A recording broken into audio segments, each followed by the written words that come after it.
ॐ सहनाववतु सहनौ भुनक्तु सह वीर्यं करवावहै तेजस्विनावधीतमस्तु मा विद्विषावहै ॐ शान्तिः शान्तिः शान्तिः हरिः ॐ श्रीगुरुभ्यो नमः हरिः ॐ. Before we begin, let me quickly throw light on the theme of this webinar series of Srishti Suktas. The word Srishti comes from the root Srij, which means to create. Being inherently inquisitive, the man has always sought answers to questions such as where he came from, where did the world come from, who created this world, and so on. Every developed culture and knowledge tradition has, in one way or the other, indulged in answering these questions. Indic knowledge tradition is no exception to this. Our Vedas have also attempted to answer these questions through hymns known as Suktas. This webinar series aims to shed light on selected creation hymns from Rigveda. Go through these hand-picked Vedic hymns over the period of 6 days, and these lectures will be facilitated by Professor Gauri Mahulikar. Let me take this opportunity to introduce our esteemed facilitator for this webinar series, Gauriji. Professor Gauri Mahulikar is the Academic Director of Chinmaya International Foundation. She was the former head of Sanskrit Department of Mumbai University and has also served as Dean of Faculty at Chinmaya Vishwavidyapith University. As a scholar of Vedic traditions, a lover of Sanskrit Sahitya, and a devoted adherent of Advaita Vedanta, ma'am has more than 2 decades of Sanskrit teaching experience and has mentored numerous PhD students. She has received many accolades for her tireless work and scholarly pursuits in the field of Sanskrit, including Kavikulaguru Kalidas Sanskrit Sadhana Puraskar by Maharashtra State Government and Adi Shankaracharya Puraskar awarded by the Shankaracharya of Kanchi Kamakoti Peetham. Karnataka Sanskrit University recently awarded her with an honorary D.Litt in recognition of her dedication and extraordinary work in the Sanskrit field. It is an honor to know and introduce such a distinguished scholar, let alone learn from her. So, without further ado, I request ma'am to take the session forward so that we can explore the fascinating theories of creation as reflected in our Vedas. Over to you, ma'am. Hari Om, welcome to you all, and I'm really overwhelmed by the response by all of you for this wonderful webinar on Vedic Suktas, especially the creation hymns, the Srishti Suktani. So creation, is a very mystical thing, and everybody is so fascinated by who am I and where from have I come and who created this entire universe. These are the questions, which go on bothering every person who wants to think, how this all started. And therefore, we are going to delve into this. There is an eternal curiosity to investigate and to know more about the nature of life. This is called as cosmology. Cosmos is the entire universe. Logy or logos is the scientific study. So the scientific study of this universe, the origin and development of this universe. So this is the study that brings together the natural sciences, particularly the astronomy and physics, and it also joins with physical universe as a whole. It also has philosophical aspects to it. Spiritual, ritual aspects also are associated with this. Cosmogony is another word which is treated to be a branch of cosmology, and it deals mainly with the solar system, the birth of sun, the origination of sun god and the entire solar system as such. Both deal nonetheless with cosmos, the entire universe. Cosmology or cosmogony. So these are cosmological hymns in a way, creation hymns in a way, are called in Sanskrit as Srishti Suktani, Srishti Utpatti, or Vishwotpatti, or Vishwa Nirmiti. Now there is a slight difference between creation and Srishti. Creation is you have something, some raw material with you, and you create something out of that. So that is normally which comes to our mind when an artist creates something with his pen and brush, he creates something. A potter creates something when he has mrittika in his hand, a clay in his hand. But Srishti, on the other hand, is, it's pouring out. It's coming out. It's a spontaneous flow in a way. So there is a slight difference if we want to note that difference. Otherwise, it's one and the same. So the creator, the creation, and the process of creation, these are the three things which are involved in these Srishti Suktani or the creation hymns. Now what we see around us, what is manifested, is so little, but our journey is always from known to unknown. So from whatever is known, whatever is manifested, whatever is visible to us, from that we just infer the invisible, the non-visible, the unmanifested in a way. And therefore, the unmanifested is like a little more than what we have. Not little, it's much more, which we cannot know, which we are unable to know. So creation is always mystical. And many things are hidden because everything doesn't become manifested. It is secret. It is guhya or rahasya vidya. And inferences, we are all left with the inferences, with our rational thinking and all. And inferences are based on very few things which we see are around us. So that may be erroneous, that may be leading to faulty hypothesis, but still we want to do that. So there is ample scope to deliberate on this. There are so many imaginative speculations around it by the seers, by the rishis, by the mahatmas, because everybody travels from the known to the unknown. And because these are the thoughts, which are revealed to multiple seers at multiple time, at multiple places perhaps, varied places, there is no uniform structure in that. Everybody thinks in his or her own manner, and it is not something like, a laboratory product which is under observation. So it has to be, in proportion you take certain things and the outcome, the product has to be similar. It's not that way. So because, the entire world, Shankaracharya, the great Darshanika, the visionary philosopher, he always called this Jagat. Jagat is that which is always moving, which is always dynamic, which is always in flux from gama to go. Jangamati, jangachati, it is Jagat, okay? Always it's on move. Samsarati, it is samsaraha, like that. So he always calls it as Nama Rupatmakam. When we think of Jagat, when we think of the multiple world around us, we know it by its name or by its shape and size and form, or the place where it belongs to and the time in which it has been created. So it has the Nama, Rupa, Desha and Kala. All these four aspects, these are like the upadhis of Jagat.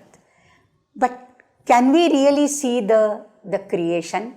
We always say that the flower comes out of a bud.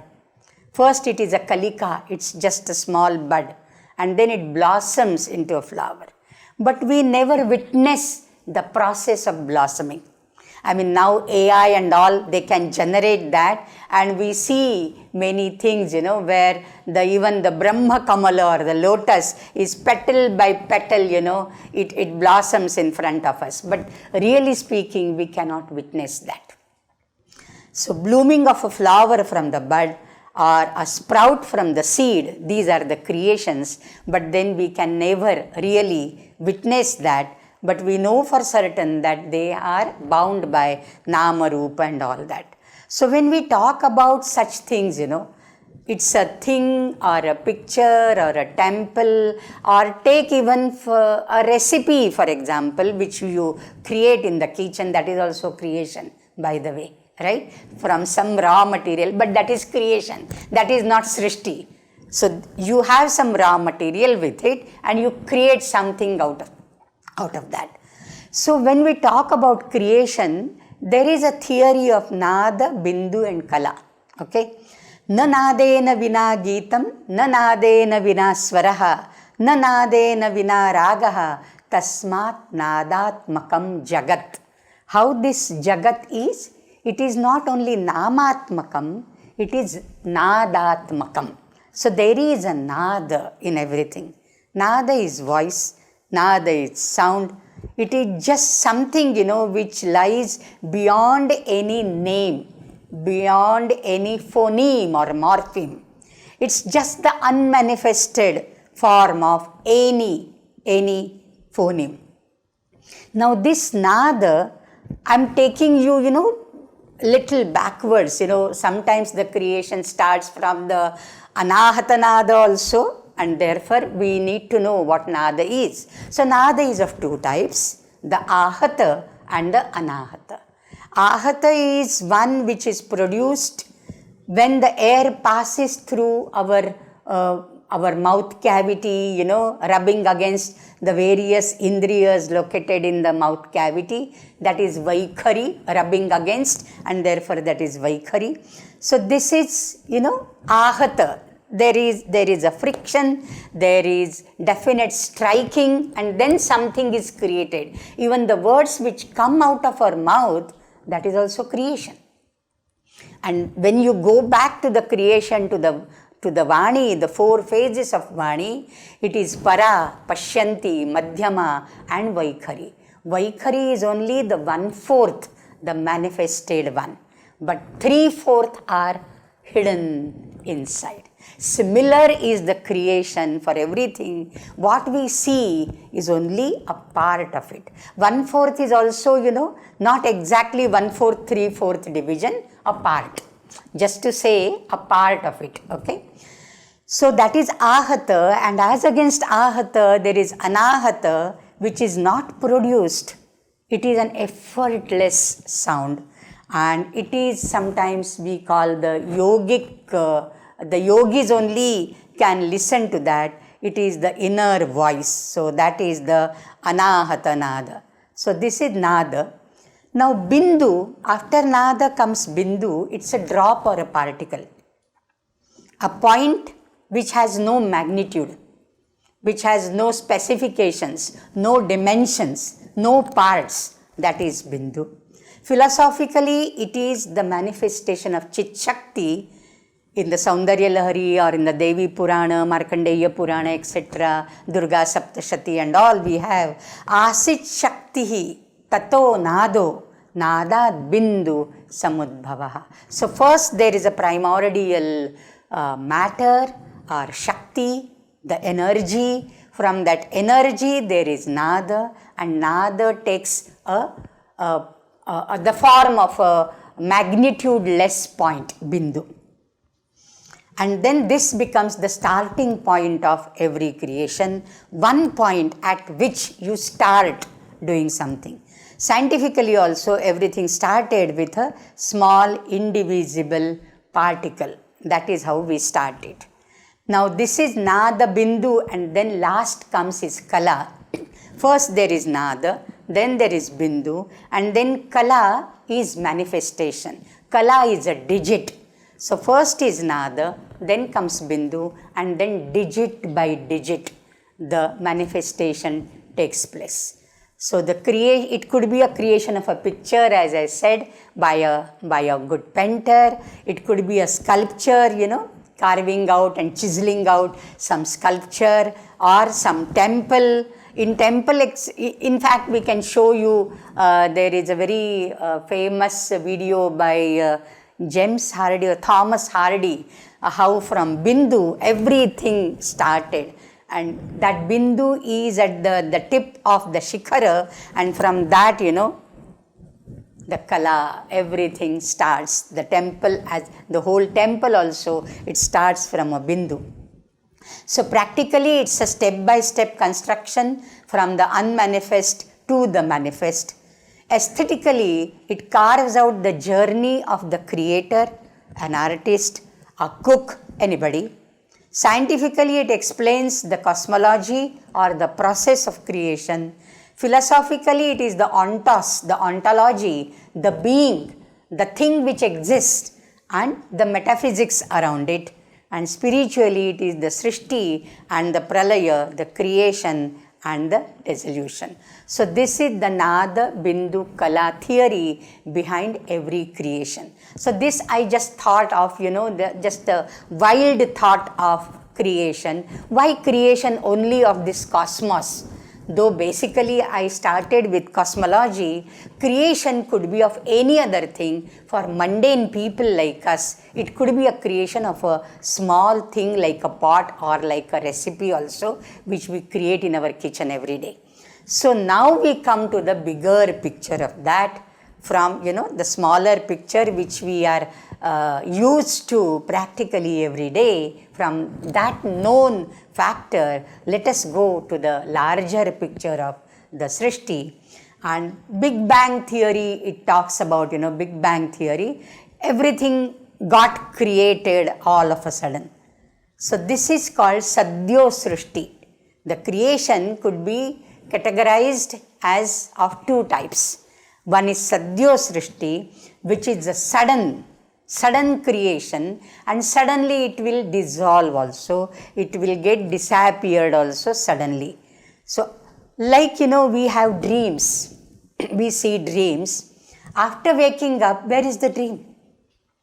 We try to recollect, and then what we try is reconstruct the dream, because we know only parts of that. Only fragments, little memory is there. Otherwise, a wave comes from the ocean and wipes out everything written on the sandy bank. So are the dreams. And therefore, the dream creation is a Sadhyo Srishti. All of a sudden, everything gets immersed, and all of a sudden, it goes away. Na tatra ratha, na ratha yogaha, as Kathopanishad says. And therefore, this is a Sadhyo Srishti. So there is another type, and that is called Krama Srishti, sequential. One thing, after that another thing, after that another thing. So there is an order. There is a fixed structure and sequence. So there is a precedence, and then there is a consequence of that. There is a causal relation, the Karana and the Karya Bhava. The causality remains there. And this is called the Krama Srishti. Now in the Krama Srishti, normally, we have seen there are hundreds of Srishti Suktas, I may tell you. I have chosen only 5. 4 from the Rig Veda and 1 from the Atharva Veda. There are so many of them. Normally it is seen that, when the entire Vishwa, the creation of the universe takes place, it is basically the 5 cosmic elements, the Pancha Mahabhutas. And therefore, in the last webinar, I had dealt with the Pancha Mahabhutas. It was Pancha Mahabhuta Suktani. If some people of you, some from you, I see here those who were present in the Pancha Mahabhuta also. Those who have not can go back to it anytime. So Pancha Mahabhuta, that is Adi Bhautika Srishti.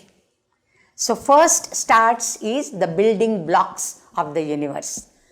The earth, the water, the fire, the air and the space or the ether, the sky, Prithvi, Aptej, Vayu, Akash. And then you have some governing deities for that, and then you have the adhidaivika Srishti. So adhibhautika, it is adhibhutam, adhibhuta Srishtihi or adhibhutam Vishwam Jagat, then adhidaivam, and then comes the adhyatmam. So this is normally the process, okay? This is normally the process in the Krama Srishti. So the creator who creates that, according to many, the Devi Puranas also and many other Puranas also, the creator is endowed with 5-fold activities. These are called Panchakritya, Panchakrityani. And these Panchakrityas, they encompass what? Creation, then maintenance or sustenance, then dissolution, the pralaya, the concealment, and then the blessing, the anugraha. So these are the 5. Blessing, the anugraha to the devotees, to the seekers. And there it comes to the adhyatma level, right? Now this is one thing, the Panchakrityas the creator does normally. If not the last 2, at least the Srishti Sthiti Pralayaha. The 3 things, the Krityatrayam, that is always there, the 3 Krityas. What else the creator possesses? He is immanent and he is transcendent. What is immanence and transcendence? These are the 2 very, very essential attributes for the creator in whatever suktas we have seen and whatever we haven't seen. Again, for you all, this will be a journey from the known to unknown, okay? Whatever you have seen, whatever you have studied, from that you have to go to the unknown. I can enumerate few of them for you. So the creator's presence in everything which he has created, that is his immanence. And in spite of creating all that, he himself or she herself lies beyond everything. That is the transcendence of the creator. Over and above, Atyatishthad Dashangulam in the Purusha Sukta. So he created everything and still he is far above all that. So what he has created, we are not able to factor, we are not able to gauge, measure it, because he still, is far beyond all that. And therefore transcendence is the Vibhuti Yoga of Bhagavad Gita, and transcendence is the Vishwarupa Darshana, and immanence is the Vibhuti Yoga of the Bhagavad Gita. So the 10th chapter and the 11th chapter of the Bhagavad Gita, they talk about nothing else but the immanence and transcendence of the Supreme Being. Now the God as immanent refers to the God being all pervasive and permeating the whole of the manifested world. It is integral, it is intrinsic and indwelling principle in everything which is created. So the 10th chapter I already said, and God as transcendent beyond the range of usual perception, and that makes God as the Supreme Being, the ultimate reality, who is the generator, the overseer and the destroyer, of all these things. And he is beyond everything, and therefore it is Atyatishthad Dashangulam. So this is what we have about the transcendence and the immanence. Now the most of the creation hymns, the accounts start from something which is unthinkable, which doesn't have a name, which doesn't have a form, which doesn't have a shape, and which is not bound by any time factor or space. And it is Desha Kalatita and Nama Rupa Rahita, something like that. So it is what? It is something which is all jumbled up. It's chaos. And from chaos, we go to Srishti, that is cosmos. So cosmos is the structured, the form given to the universe, whereas chaos is the precondition of the cosmos. Precondition, and that precondition could be watery. So what was the precondition of this cosmos? Apo va idamagra asan. It was only water everywhere. Asatva idamagra asid. Asat, it was non-existent. Or it was Sadeva idamagra asid. And that is Ekameva Dvitiyam. It was Manas first. There are so many factors. It was time, it was Brahma. So these are all the creators. We will come to that a little later. So chaos could be watery, as it is in Nasadiya Sukta, Apraketam Salilam. Apraketam, unfathomable, undistinguishable waters. Indistinguishable waters, Nasadiya Sukta. Some other civilizations also have this. For example, in the Egyptian civilization, in the myths of the creation, they have, it was Nun, N-U-N, Nun, and the creator was Atum, A-T-U-M. So it is he and she factor, Atum is he and Nun is she, and then the creation started. Shu, S-H-U, Shu and Tefnut are the air and the moisture, heat and heart and tongue of the atom, and from them the creation started. In the Greeks we have the Oceanus, the creator, and Tethys is his spouse, and they together created the entire cosmos. In the Assyrian mythology it is Marduk who killed Tiamat, which is the female sea monster, and from her body parts he cut that Tiamat into different body parts, and from those body parts, the body organs, he created things like the sky, the earth, the stars, the planets, the sun and the moon and whatnot. So it is something like the Purusha Sukta, the Purusha being sacrificed, and then from his parts, other things are being born, being created. The Sumerians also have something like Enlil, the wind god, and who separated the heaven and the earth. Now here there is a book, this is a book called Myths of Creation, and it is edited by Madhavi Narsale and Shakuntala Gaude, both my students and colleagues from the Mumbai University Sanskrit department, and this was published on the 60th, 60th year of the department's establishment in recently in January 2024. So this was earlier when I was a student. This was even before that, after when I joined as a teacher in the Mumbai University. This was published in the 25th year as a Silver Jubilee publication, as Myths of Creation, a very thin book, only of 10-12 articles.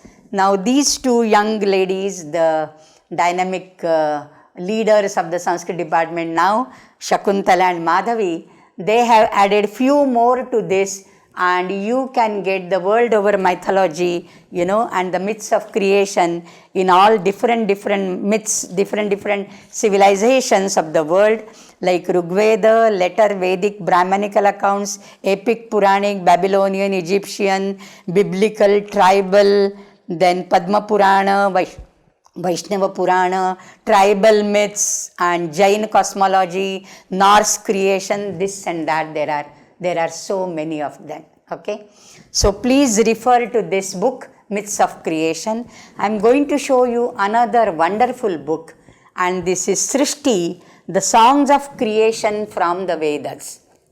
Srishti, the Songs of Creation from the Vedas, and this is authored by the translation of some Vedic Suktas, not only the Samhitas, they have taken the Aranyaka, the Upanishad, the Brahmana, from all the 4 Vedas, okay? And the authors who have translated as free poetic translation, rendition are Koti Sri Krishna and Hari Ravikumar, and introduction is by Shatavadhani R. Ganesh. And in the epilogue, he has given again the world over mythologies, So this is also a very interesting read for you. I am blessed because one of my friends gave this book, and I could draw so much of matter from this material, So this is a very wonderful book. So Srishti, and myths of creation both mean one and the same, but because they encompass the different mythologies, it will be a very, very interesting read for all of you, all of us rather. And when we see all these accounts in different mythologies, as in our own Vedic Suktas as well, there is no uniform version, because as I said, this is not a laboratory product, right? So no uniform version, many accounts with many similarities. Not only in the Vedic Suktas do we find the parallels, the ideas, and the similarities, but world over there are many parallel ideas which we can see, and that is a very interesting thing. Now this creation, who is the creator? The creator has to be one who is beyond the Nama, Rupa, Desha, Kala. That we have been repeating, right? Nama, Rupa, Rahita, and Desha, Kala, Virahita, Desha, Anapeksha, Desha, Kala, Peksha, Desha, Kala, Anapeksha. So prior to creation, the creator must be nameless, formless, timeless, and spaceless. Then only he can create something which is finite, which is tangible. The creator himself or herself has to be beyond transcendence, right? It has to be beyond everything. So there could have existed a pure existence, Sat, Sadeva Somya Idamagra Asit, Ekameva Dvitiyam, as Chandogya says, or as Aitareya says, it is Asadva Et Idamagra Asit. There is only Asat, non-existent. Then we may start wondering, how come from non-existent something which exists can emerge? So it is a mind-boggling question. This is a riddle. All creation suktas, I tell you, are puzzling. They are very, very enigmatic. There is no definite answer given to them. The profoundest of all those perhaps is Nasadiya Sukta, having only 7 mantras, 7 ruchas, but it is the most difficult one. On Nasadiya Sukta, when we see Nasadiya Sukta, perhaps on the 6th day, we will see many interpretations of that. It is mind-boggling simply. So that pure being which is eternal, it has to be all-pervading, eternal, omnipotent, omniscient, and omnipresent, possessed of 3 omnis, Sarvajñatva, Sarvashaktimatva, and Vibhutva. Okay? These have to be there for the creator, otherwise he is no creator. He has to be supreme, and therefore he has to be possessed with 3 omnis. And then that God, that supreme being, ultimate reality, he could be depicted or he could be visualized by some people as the gigantic Purusha, the cosmic Purusha, Sahasrashirsha, Sahasrapad, Sahasrakshaha, and his head is the heaven and his feet are the earth. Such a gigantic human being. It could never be a human being perhaps, it is just like a pillar, a cosmic pillar, Skambha. We are going to read Skambha Sukta, which is a very long one. I am afraid I won't be able to complete that. So I have already sent you in the study material, the translation of all the 43 mantras from the Rig Veda. 43 mantras we can't cover in an hour. Maybe I will give you a gist of that. Okay. So that could be the Purusha, or instead of Purusha, it is the Skambha, but animate Skambha. And this Skambha reminds us of something like a tribal mythology, where they have Panku, African mythology, Australian tribal mythology and all that they have a giant, they name it different, with different names, but he is so big, so tall, that his head touches the heaven and his feet are down below the earth to the netherworld, something like that. It could be a golden egg, Hiranyagarbha. The Hiranyagarbha got, got broken into 2 halves, and the lower half became the earth, and the upper half became the canopy of the sky, and that amniotic fluid, amniotic fluid in the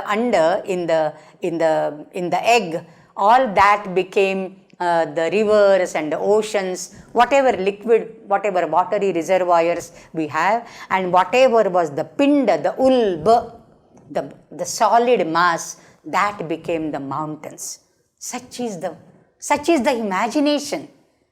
This is in creation, this is creation. We talk many times about creativity.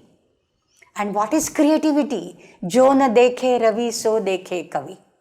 You have no limits, right? That is creativity. And therefore creation also has no bounds, absolutely no bounds. That could be watery, that could be golden egg, that could be water, that could be the pillar, that could be later on, equated with Shivalinga, then Prakriti or Maya, Prakriti of the Sankhyas. It could be Aditi, as we are going to read tomorrow, the Aditi Sukta in the Rigveda 1072. Or it could be Daksha Prajapati, it could be Vishwakarma, it could be, you can name variously, Brahma, Prajapati, Vishwakarma, Tvashta, so many names are there. Indra is one of the creators, Prana is one of the creators, Manas is one of the creators, Kala is one of the creators. There are hundreds of creators. Okay, so it could be any one of all these.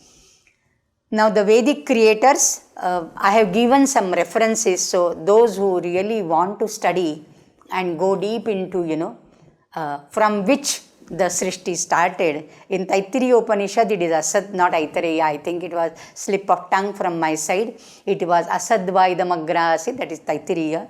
Then Apaha, it is Shatapatha Brahmana. Atma from Brihadaranyaka Upanishad. Purusha, we are going to study Rigveda 1090. By the way, Purusha Sukta we find in all the Vedas, all 4 Vedas. But the Rigvedic Purusha Sukta has only 16 mantras, which we normally recite for the Shodasha Upachara Puja. For the Shodasha Upachara Puja, reciting every mantra one upachara, like, Avahana, Padya, Asana, Arghya, etc. are given to the deity. So, and the longest one is Taittiriya Aranyaka. Yajurveda has 18 mantras. Taittiriya Aranyaka has, I think, some 21 or 22 mantras in the Purusha Sukta. Then Hiranyagarbha Sukta, again we are going to read 10:121 from the Rigveda. Skambha Sukta we are going to read 10:7 and 8. There are 2 suktas, so I'll give you perhaps a gist of all these, both these. Then there is a Vishwakarma Sukta, again Rigveda 10:81. Prajapati Sukta, it is Shatapatha Brahmana. Brahma, it is Atharva Veda, 4th Kanda. Indra, Shatapatha Brahmana. And Aditi, which we are going to read 1072. So these are some of the Vedic creators. We have a list in the Srishti, this book, we get a list of all that, okay? And so many suktas are also there, with transliteration, not in Sanskrit, with transliteration. Now, Yajna and creation. There is one more principle which is very, very pivotal, very, very, essential in the creation, and that is Yajna, because Yajna is called as the navel of the entire cosmos. It is an integral part of the Vedic culture. Yajna, Dana and Tapa, normally these 3 go together. Yajnena, Danena, Tapasa, Nashakena. Tam Brahmana Vividishanti. Tam Brahmana Vividishanti, Yajnena, Danena, Tapasa, Anashakena. So normally Yajna, Dana and Tapa go together. So the act of creation grew out of Yajna, that is the rite of sacrifice. Now this sacrifice or any Yajna, as the etymological meaning of, not the etymology, Dhatu Patha gives Yaja, Yajna is derived from root Yaja. Yaj Devata Puja Sangati Karana Daneshu. So Devata Puja, Deva Puja is there, the worship of the divinity. Then Sangati Karana, interacting with other factors. and therefore interaction is there, and dana, charity or sharing. These are the three main points. In very popularly, I used to, while teaching the students, I used to say, Yajna has a Trisutri, Dravyam, Devata, Tyagaha. Dravya is something which you give away, Tyaga. For what? For Devata. Devata is the Vishaya. Devata need not necessarily mean Agni and Indra, Yama, Varuna, etc. Suppose you give in charity your old sari to your maid servant, that is also yajna, provided you never ask her, why didn't you wear the sari which I gave you? If you ask it, then that mamatva is still lingering behind. Then that is not yajna. Yajna has to be tyaga. Tyagaha eva yagaha. And once it is given, you lose your ownership on that. So here that sari becomes the dravya, sharing it, tyaga, becomes the dana or tyaga, and devata becomes that lady whom you are giving whatever you wanted to. Okay? So dravya devata tyaga, devatam uddishya kritaha dravyasya tyagaha yagaha. So that is the paraphrase of yaga in simple words, because every day we have to be, involved in some sort of yajna. If we don't let go anything, we can't gain anything, right? And therefore tyaga is at the base of yajna. So who was worshipped in the Purusha Sukta? Who was worshipped at the sacrifice? It was the Purusha. Who were the Ritvik priests? The Devatas. And the Devatas are the Purusha's sense organs, the senses. What was the Barhi, the sacred grass, and the altar of the sacrifice? All around the nature, it was that. What was the fire? The heart of the Purusha was the fire. So the same thing occurs, in multiple things in these creation hymns. Not all will be covered in the 5 suktas which we are going to read from tomorrow. But there is prana and rayi. Prana is energy, and rayi, that is food or anna, which gives energy to the body. So there is something like, the bhogya, bhoktru bhava. There is something which is consumed, and there is someone who is the consumer. So this also becomes a pairing attribute of a creator. So we have such pairs, We have prana and rayi, that is energy and food. We have daksha and aditi. We are going to read the Aditi Sukta, so I'll explain more about it tomorrow. We have purusha and virat, that also we are going to read. There is manas and vak. Vak, the vani. There is, in fact, there is a Vagambruniya Sukta in the Rigveda 10:125. Vak, the Ambruna Kanya, she is the daughter of the seer Ambruna. She says, Aham Rashtri Sangamani Vasunam. Aham Rashtri. I am the ruler. I am the most resplendent one. And I gather all the people. I have created this. I have created that. Aham Rudrasya Dhanuratanomi. When Shiva stretches his bow, it is me who does it for him. So I do it for everybody. And Purutra Vidade. I divide myself in all the things. Basically, when Vani says it, don't we experience that whatever we say, it is a creation? In fact, in the Upanishads, it will come like idam sarvam namarupatmakam vai jagat vacharambanam vikaro namadheyam mrittika ityeva satyam. Our Vani gives different names and forms to the object of the clay. Some we call ghata, some we call sharava, some we call a kamandalu or something like that. Ultimately, it is all mutti bhar mati. Ultimately, it is all a fist of a fistful of clay only, right? The names and the forms are given by Vani, and therefore Vani is the creator, right? And therefore there are so many other things. There is another this pair called Agnishomiyam Vai Jagat. Agni is the consumer and Soma is the consumed. And this is explained in the way that heat and moisture are very, very essential for any creation.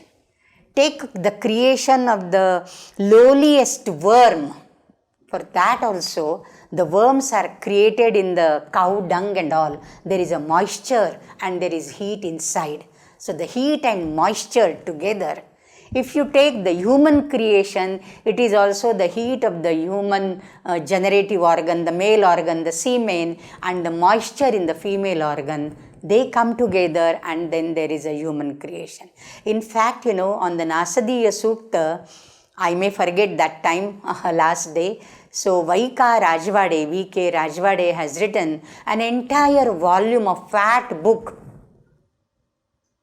And what does it indicate? Embryology, the entire human creation. A fat book. Only 7 richas of Nasadiya Sukta, and here comes a fat book on embryology with figures, with everything, with modern scientific thing. I am not going into all those details, okay. Now here I'll read a few parts of that I want to read, because this really throws light on how the translation should be. Now this what Vaika Rajwade did was give it a very scientific scenario, that there is science in the Vedas, right?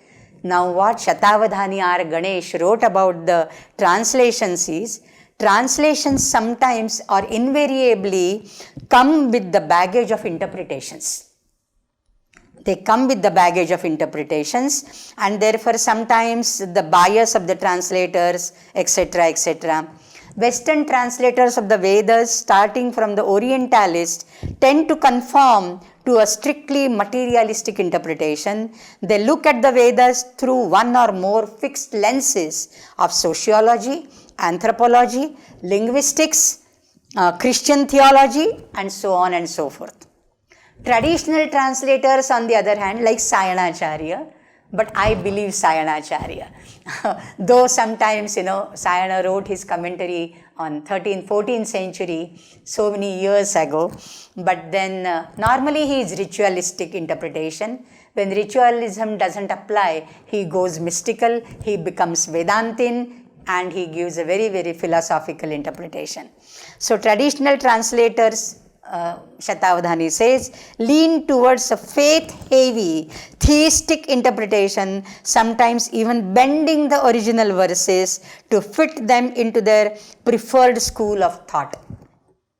Some modern translators give a mystical interpretation to the Vedas and try to find an esoteric meaning wherever possible, and some postmodern translators are obsessed with finding science in the Vedas, and they use their modern scientific education to force fit some Vedic poem into an abstract concept of quantum mechanics or genetics.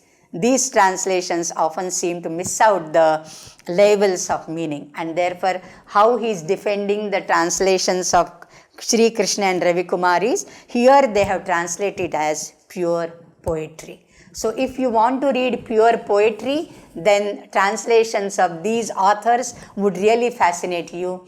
But if you want to find some esoteric meaning, I rather go by Sayana, and therefore the study material which I have given, I follow strictly the Vedic Samshodhan Mandal Sayana Bhashya for all the Suktas. So you have the choice, right?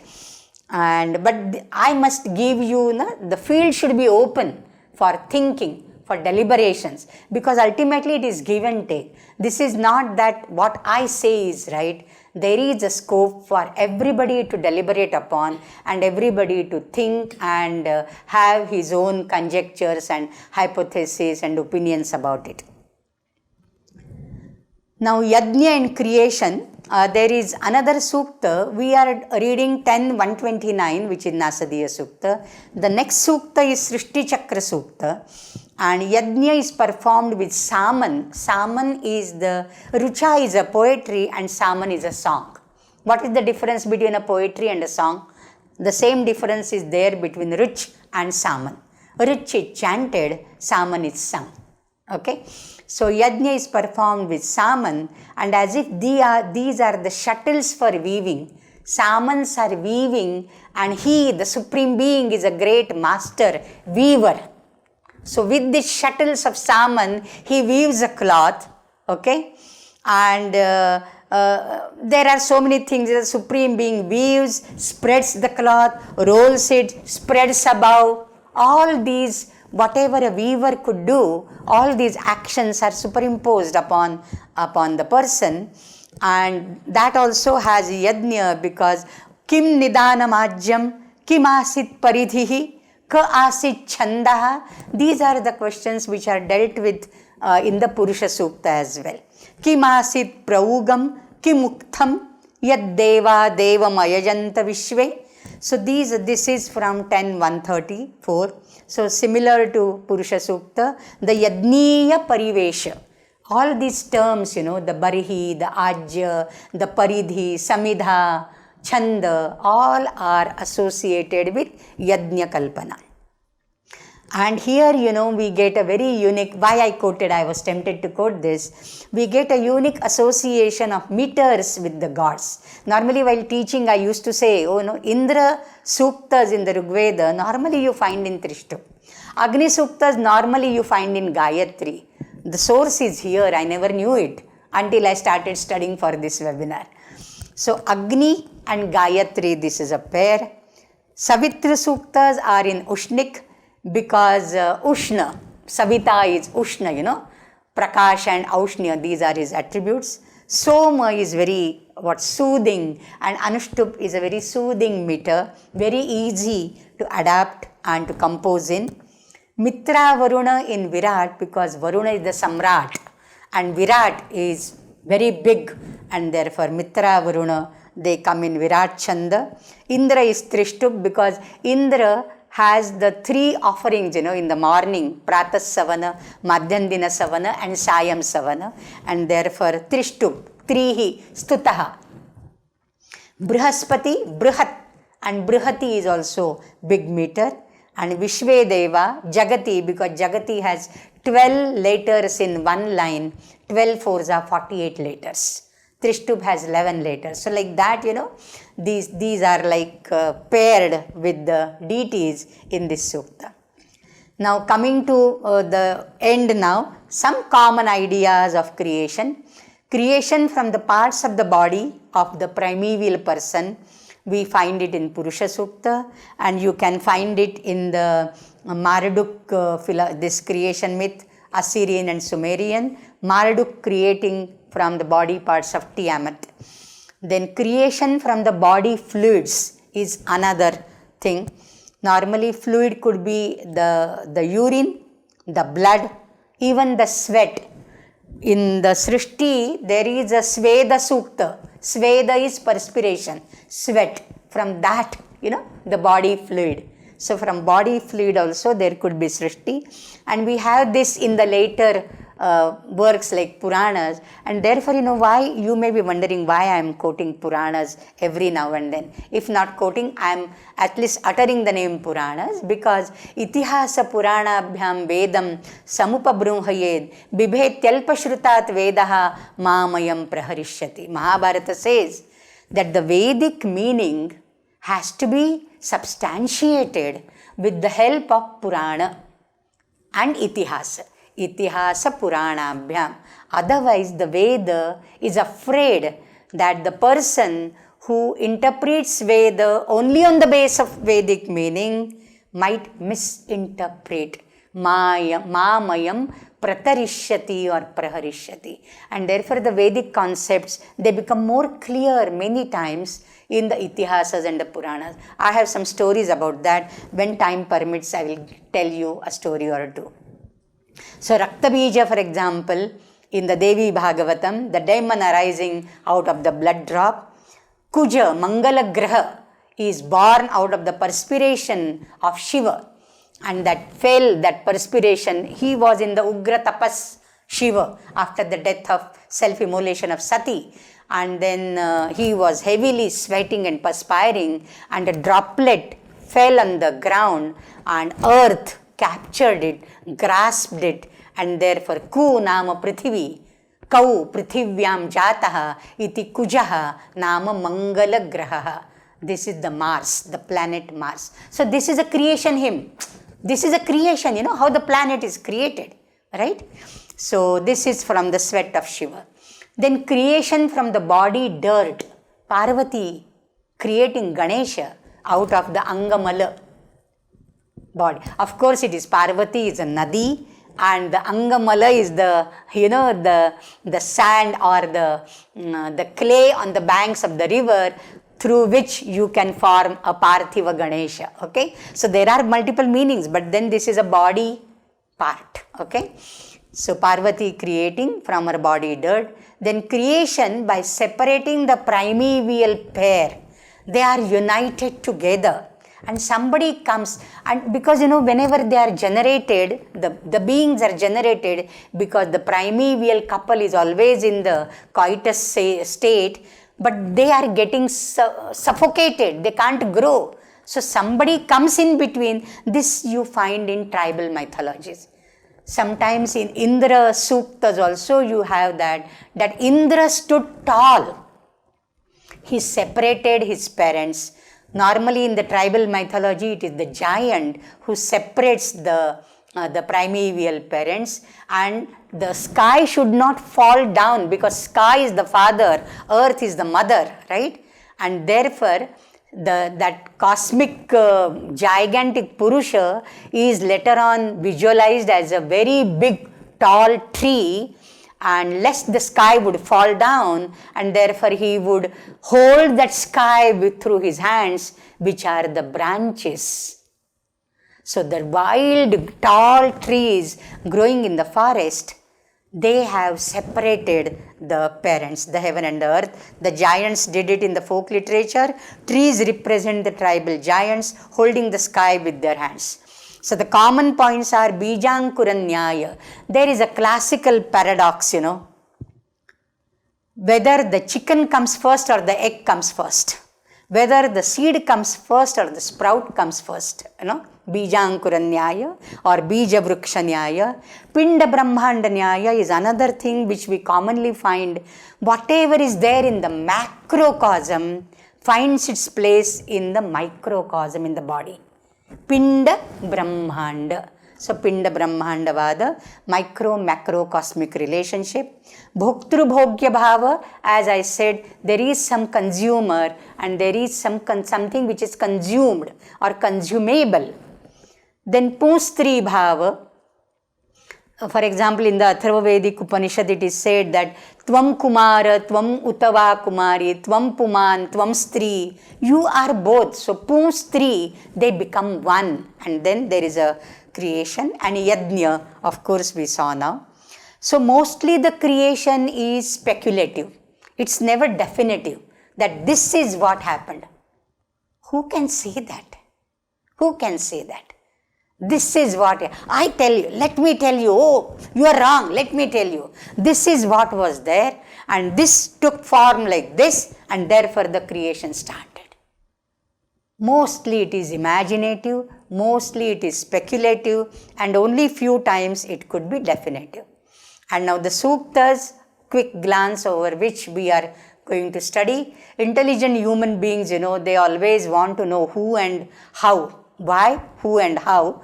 So verified subjective truths became science in later days. I mean, that's all you can leave aside. But mostly creation hymns are cryptic, puzzling. And who created? The cosmic being, indescribable, imperceptible, something like Aditi.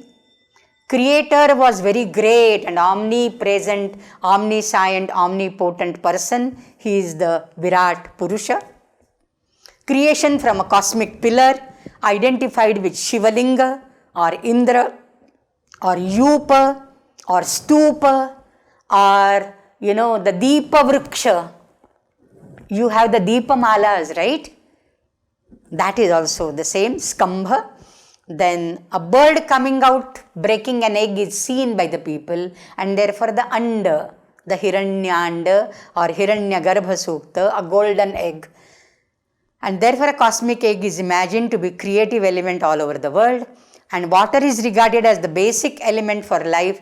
All Srishti started with aquatic beings first, with the unicellular amoeba, and then it got multicellular and so many things we read in the evolution theory, right? So water is regarded, because if there is no water, there can't be any Srishti. And therefore when we send our missiles and our yanas to Mangala Graha and Chandrayana and all, first what they try to find out, if there is water there. If you can confirm there is water, then there is a possibility of Jiva Srishti. Without water, there can't be Jiva Srishti. So water is the first, and Nasadiya Sukta, maybe it is Apraketam Salilam, but it is Salila. And so creation is always, in the Hindu scenario, Hindu mythology. Mythology is a word which I am using just by, by a practice. Many people take objection, oh, we don't have myths, we have itihasas, we have Purana, they are not myths. So, pardon me for using that if you bhavana dukhavlya astil tar. But creation is always for us in Sanatana Dharma, it's always a cyclic thing. It always, Srishti Sthiti Pralaya, again Srishti Sthiti Pralaya. So, it is never linear, it is not, point. 2 points, here starts the Srishti and here it ends. It is never a linear process. It's always a cyclic process. So there is no first and last. There is no first and last Srishti as such. So with this, I take your leave for today. It's 8:04 here, but I haven't delayed you much. But I wanted to have something more, if you allow me. So, when you have this Ahoratra, for example, I said water is the first thing. There is an Ahoratra Sukta in the Shatapatha Brahmana. In the beginning, there was water, nothing but water. The waters desired, how can we reproduce? They toiled and performed tapas. Water and tapas. Tapas is really, tapatapyati is to heat, to create heat. Again, the heat and the moisture principle come together. From the heat of their tapas, a golden egg was born. So this is what they say about this. Then if you have to have this Srishti, then to survive, you also need to feed your bodies. So Ashana and Pipasa, hunger and thirst, were created by Prajapati, and Prajapati gave rise to the Purusha. This is in Shankayana Aranyaka. So this is also one more thing, and of course you can go on multiplying that. Now I'll just conclude by saying that the underlying theme of Hindu creation poems, that is the Suktas, is oneness. Again and again, these poems, that is these Suktas, suggest to us that one became everything and the whole of creation has arisen from a single source. The variety of these creation poems caters to human minds at different stages of spiritual development. The multiplicity of poems is very much in accordance with the plurality and plasticity of Hinduism. So it is no uniformity there, it is plurality and plasticity. The word which he has used is very nice, and they make us pay attention to the underlying message, that is one becoming many. Ekoham bahusyam prajayeya iti. Om Purnamadah Purnamidam Purnat Purnamudachyate Purnasya Purnamadaya Purnameva Vashishyate. Om Shanti Shanti Shanti. Harihi Om Shri Gurubhyo Namaha. Harihi Om. See you tomorrow again. Till then, Hari Om.